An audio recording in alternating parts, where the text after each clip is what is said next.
Magbigay ng mga crush ko na local naman. Naku, Momski, pag ito hindi mo nasagot. Hindi, alam ko kasi una mo naging girlfriend nung estudyante ka. Hindi, yung crush kong artista. Local. Isipin mo nung bata pa ako. Ina Raimundo. Pwede.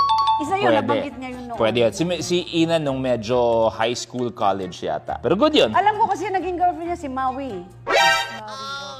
Tama siya. Dahil nagka-girlfriend ako ng grade 1. Artista Totoo yan. din. At naging kami ng 2 years. Sinabi ko naman. Alam ko naman po yun. Hindi, nung bagets ako. Oo nung nga, bagets di ba ako. yun? Alam ko, crush niya yun. Pero yung talagang crush kong artista. Ay, yung Kasi crush. kami ni Maui same Senior? age. Yung agaw buhay na. Hindi naman yung medyo ano lang.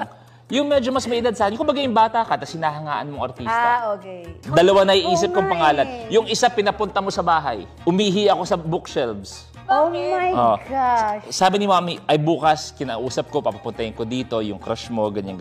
Siguro nung bagets ako, sobrang kabado, stress ako, nag-sleepwalk ako, umihi ako dun sa parang side ng kwarto ko. Ilang taon ka nun? 36. Hindi, nung 10.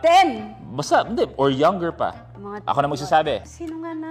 Nadia Montenegro.